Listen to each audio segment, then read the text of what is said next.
மீனராசி நேயர்களுக்கு 2026 சனி பெயர்ச்சி நாடாறு மாதம் காடாறு மாதம் அப்படின்னு விக்ரமாதித்த நாடாக இருக்கும். இருந்தாலும் நான் மறுபடியும் சொல்கிறேன், பயப்படாதீங்க. நம்பிக்கை துரோகங்கள் இருக்கும், தேவையில்லாத மனக்குழப்பங்கள் இருக்கும், விரயங்கள் அதிகமாக இருக்கும். அதை சுப விரயமாக மாற்றிங்க. குழந்தைங்களுக்கு கல்யாணம், வெளிநாடு போகிறது, வெளிநாட்டில் போய் படிக்கிறது, இல்லை அப்படின்னா சொந்தமாக தொழில் செஞ்சிங்கன்னா அந்த தொழிலில் எக்ஸ்பென்ஷனோ பண்ணி அந்த தொழிலை அபிவிருத்தி பண்ணுறது, இதையெல்லாம் பார்த்துங்க. புதிய பார்ட்னர்ஸ் வேண்டாம். ஏற்கனவே இருக்கிறத அப்படியே கோயிங் கன்சர்ன் எடுத்துகிட்டு போங்க. புதிய ஏதாவது தொழில் பண்ணட்டுமா சார் அப்படின்னா இப்போதைக்கு வேண்டாம். ஜென்மச்சனி, இரவு பயணத்தில் மிக கவனமாக இருங்க. இரவில் யார் பலம், பகலில் யார் பலம் அப்படிங்கிறது ஒரு கணக்கு. ஜென்மச்சனி அப்படிங்கிறதுனால உடம்பு ஆரோக்கியம், நேரத்துக்கு சாப்பிடணும், நேரத்துக்கு தூங்கணும், உடல் உழைப்பு அதிகமாக இருக்கணும், வேர்வை சிந்தி நீங்கள் உழைக்கணும். சிந்தனையை விட்டுருங்க. அவன் அப்படி பண்ணிட்டான், இவன் இப்படி பண்ணிட்டான், இந்த நம்பிக்கை துரோகம் வந்துருச்சு அப்படிங்கிறத விட்டுருங்க. ரொம்ப ரொம்ப ஜாக்கிரதையாக இருங்க.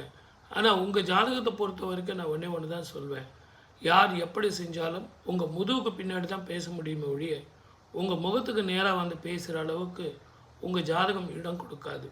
ஏன்னா குருவனுடைய ஆதிக்கம் பெற்றவர்கள். ஆனால் இந்த ஆண்டு சனியும் செவ்வாயும் உங்கள் ஜாதகத்திலேயே அந்த கிரகங்கள் இருக்கிறதுனால நீரினாலும் நெருப்பினாலும் இயற்கை அழிவுகளாலும் நெருப்பினாலும் நீரினாலும் பிரச்சனைகள் அதிகமாக இருக்கும். பயணத்தில் கவனமாக இருங்க. நேரம் தப்பி நேரம் சாப்பிட்றது, இரவு நேரத்தில் கண் விழிக்கிறது, இதெல்லாம் விட்டுருங்க. அதே மாதிரி நிதானமாக பொறுமையாக முடிவெடுங்க. சுய முடிவெடுங்க. அவன் சொன்னான் இவன் சொன்னான்னு அந்த முடிவு எடுக்காதீங்க. மற்றபடிக்கு அன்பாக இருங்க. குடும்பத்தில் நல்லா இருக்கும். 1/6/2026 பிறகு குரு மாறினோடனே ஓரளவுக்கு உங்களுக்கு நல்லாயிருக்கும். நீங்கள் செய்ய வேண்டிய பரிகாரம் என்ன அப்படின்னு கேட்டிங்கன்னா, திருப்பதி போயிட்டு வாங்க.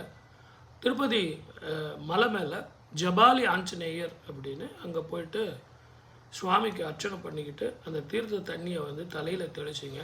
அந்த தீர்த்த தண்ணியை கொஞ்சம் வீட்டுக்கு எடுத்துகிட்டு வந்து பச்சைக்கற்பூரம் கலந்து வீடு முழுவதும் தெளிங்க. டெய்லி அந்த செந்தூரத்தை வச்சுக்கோங்க. மழை போல் வர பிரச்சனைகள் பனி போல் மாறும். வீட்டில் வந்து சனீஸ்வரனுடைய தாக்கம் இருக்காது. வீட்டுக்குள்ளே சனியின் தாக்கம் இல்லை அப்படின்றதுனால வியாதி போகும், தரித்திரம் போகும், கடன் தீரும், மடம் நிம்மதி வரும். இதை எல்லாத்த விட அண்டை அயலார்கள் உங்களை வெறுக்கிறது போகும். உங்களுக்கும் ஒரு டாலரன்ஸ், கொஞ்சம் பொறுமையை இதெல்லாம் வரும். நல்ல தூக்கம் வரும், சிந்தனைகள் தெளிவாகும், தெளிவான ஆரோக்கியம் வரும். வேறு என்னங்க, கொஞ்சம் நிதானமாக ஒரு 2 வருஷம் பொறுமையாக இருங்க. பயப்படாதீங்க. உங்களுடைய கௌரவம் பாதிக்கப்படாது. சப்ஸ்கிரைப் பண்ணுங்கள்.